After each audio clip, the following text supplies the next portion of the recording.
ஆகாசராஜனுக்கு பத்மாவதி தாயார் அழகான சஹசிரதள தாமரையில் சிறு குழந்தை பிறந்தாள். நாளொரு மேனியும் பொழுதுரு வண்ணமுமாக வளர்ந்து வந்தாள். ஒரு குதிரையில ஏறி ஸ்ரீனிவாச பெருமாள் தோட்டத்துக்கு வந்தா. பெண்ணும் பூ பறிக்கிறதுக்கு வந்தா.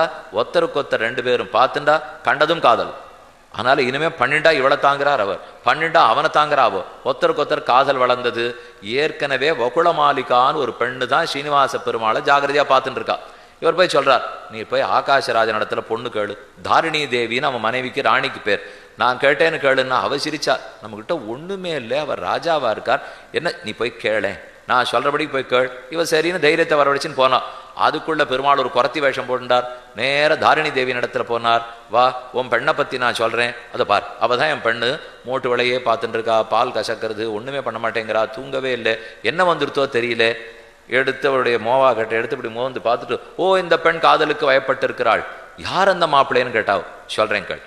யார் அலைகடல் கடைந்தவரோ, யார் சேதுவை கட்டினவரோ, யார் சூரிய சந்திரனை விட உயர்ந்தவரோ, யார் சக்கரத்தை பற்றினவரோ, ஆறானுமத்தான் அறிந்தேன் அவனான் உமக்கரிய குறுகேனோ, ஆறால் இறங்கை பொடிபொடியா விழுந்தது, மற்றாராலே கண்மாறி காத்தது, நான் ஆரி நீர் ஆறால் கடைந்திடப்பட்டது.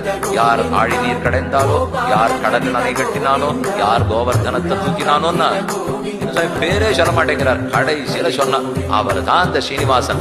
அவர் விடாதே, உன் பெண்ணுக்கு சீக்கிரம் கல்யாணம் ஆகும் என்று சொல்லிட்டு அவ போனா. அப்ப போறச்சே ஒரு வார்த்தை சொல்லிட்டு போனா, ஆரோர்த்தி வந்து உன் பொண்ணுக்கு பிள்ளை கேட்டுன்னு வருவா, மாட்டேன்னு சொல்லாதே ஒத்துனுடு அப்படின்னு குறத்தி சொல்லிட்டு போயிட்டா. குறத்தி தான் ஸ்ரீனிவாச பெருமாள். அவர் தான் வந்து எல்லா நாடகமும் நடத்திட்டு போனார். போன உடனே வகுளமாலிகா தேடிக்கொண்டு வந்தாள். தாரிணி தேவியை கேட்டா. ஓ இவ தான் வந்திருக்கா போல் இருக்கு. சுகாச்சாரியர் தான் அவர்களுக்கு குலகுரு. சரி, இந்த மாதிரி பெண்கள்ட்டு வந்திருக்கான்னு போய் சொல்ல, கண்டிப்பா கல்யாணம் பண்ணிடுன்னு சொன்னார்.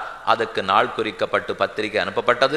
33 கோடி தேவர்களும் வந்தனர். அதுல ஒத்தொத்தர் ஒவ்வொரு பொறுப்பை ஏத்துக்கிறார். அக்னி பகவான் நான் தளிக பண்றேன்னு பொறுப்பை ஏத்துண்டார். வருண பகவான் நான் தீர்த்தம் கொடுத்துடுறேன்னு ஏத்துண்டார். காற்று பகவான் குழு குழு வசதி நான் எல்லாருக்கும் பண்ணி கொடுத்துடுறேன்னு விட்டார். யம தர்மராஜன் கல்யாண மண்டபத்துல சத்தம் இல்லாத நான் பாத்துக்கிறேன்னு விட்டார். ஸ்கந்தன் முருகன் தான் வரவேற்ப நான் பாத்துக்கிறேன்னார்.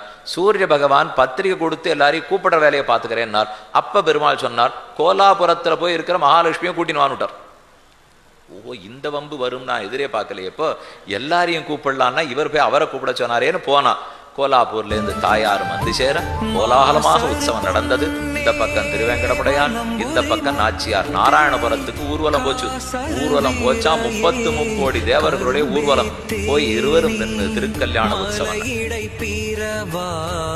மணியே என்பே அலையிடை பீரவா அமிழ்தே என்பேன் பசும் கிளியே நின் கரங்கள் பற்றுவே.